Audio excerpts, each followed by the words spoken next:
Iran Israel যুদ্ধ। আজকে আমরা সরাসরি যুদ্ধে চলে যাব, তবে এই যুদ্ধ সরাসরি যুদ্ধ না, এটা হচ্ছে আমাদের অ্যাডমিশন যুদ্ধ। এই যুদ্ধে কিভাবে জয়ী হতে হবে, এই গুরুত্বপূর্ণ সাম্প্রতিকগুলো পড়ে আমরা জয়ী হওয়ার জন্য পরিপূর্ণ প্রস্তুত। ইরান ইসরায়েল যুদ্ধ এই বছর মূলত শুরু হয়েছিল 28শে ফেব্রুয়ারি 2026, কিন্তু এর মূল সূত্রপাত হয়েছিল 1 এপ্রিল 2024 সালে। কেন?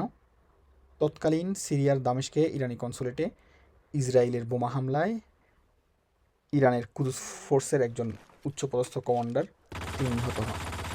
তার প্রতিশোধমূলক হামলায় ইরান ইসরায়েলে অসংখ্য ড্রোন হামলা করে, কিন্তু পরবর্তীতে সেটা আবার শেষ হয়ে যায়। সর্বশেষ গত বছর 13 থেকে 24শে জুন 12 দিনের একটা যুদ্ধ হয় ইসরায়েল এবং ইরানের মধ্যে। এটা কেন এই যুদ্ধ, এটা অনেক কাহিনী আছে, বিভিন্ন অ্যাঙ্গেলে এটা দেখা যায়।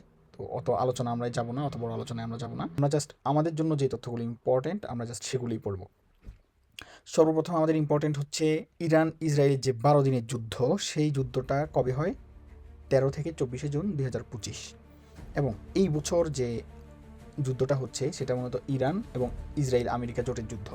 এক পক্ষে শুধু ইরান একা, আরেক পক্ষে হচ্ছে আমেরিকা এবং ইসরায়েল, দুই সন্ত্রাসী রাষ্ট্র।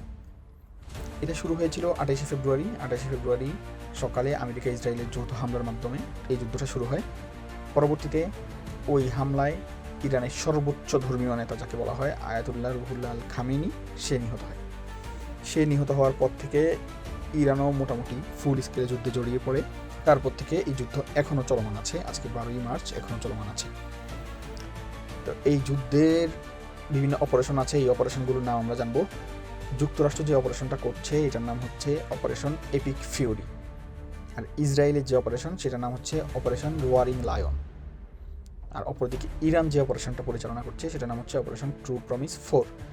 ইরান এর আগে যতগুলো হামলা করেছে ইসরায়েলে সবগুলোর নাম ছিল operation true promise, operation true promise. তো সেখান থেকে অপারেশন ট্রু প্রমিস 1, 2, 3 এখন 4 চলছে। তাহলে ইরানের অপারেশনের নাম হচ্ছে অপারেশন ট্রু প্রমিস 4। তারপর আয়াতুল্লাহ রুহুল্লাহ খামেনি তার মৃত্যুর পরে বর্তমানে ইরানের সর্বোচ্চ ধর্মীয় নেতা হিসেবে নিযুক্ত হয়েছেন তার দ্বিতীয় ছেলে সাইয়েদ মুস্তফা খামেনি। সে 8ই মার্চ নির্বাচিত হয়। তো এই যুদ্ধের কারণে সবচেয়ে বেশি ইফেক্ট যেটা পড়েছে, তেলের দাম অনেক বেশি বেড়ে গিয়েছে। এর অনেকগুলো কারণ আছে। প্রথমত পারস্য উপসাগরের যে প্রবেশদ্বার হরমুজ প্রণালী, ইরান এই যুদ্ধের কারণে হরমুজ প্রণালী সম্পূর্ণ বন্ধ করে দিয়েছে। তো এটা বন্ধ করে দেওয়া হয় 3ই মার্চ। এখন কোথাও কোথাও বলা হয়েছে যে ইরান এটা 4ই মার্চ বন্ধ করেছে। তো সেই জন্য আমরা দুইটা তারিখই মনে রাখবো, 3ই মার্চ অথবা 4ই মার্চ এটা বন্ধ করে দেওয়া হয়। তারপর থেকে ওই দিক দিয়ে কোনো তেলবাহী জাহাজ বা যে কোনো বাণিজ্যিক জাহাজ, কোনো ধরনের জাহাজে চলাচল করতে পারে না। এই জন্য তেলের দাম অনেক বেশি বেড়ে গিয়েছে।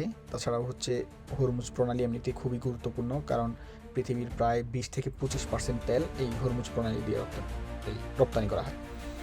হরমুজ প্রণালী পারস্য উপসাগর এবং ওমান উপসাগরকে যুক্ত করেছে।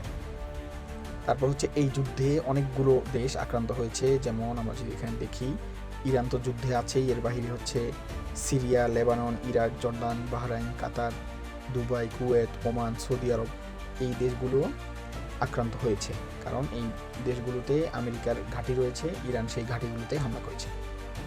এই ছিল আজকের টপিক, এটা খুবই গুরুত্বপূর্ণ। আমাদের পরবর্তী যে অ্যাডমিশন টেস্টগুলো এখনও বাকি আছে অথবা চাকরির পরীক্ষা হবে রিসেন্টলি, সেখানে এখান থেকে প্রশ্ন আসতে পারে, আসার সম্ভাবনা খুবই বেশি। সো আশা করি আজকের ক্লাসটা তোমার জন্য খুবই উপকারী ছিল। চ্যানেলটি অবশ্যই সাবস্ক্রাইব করবে। সবাইকে অসংখ্য ধন্যবাদ।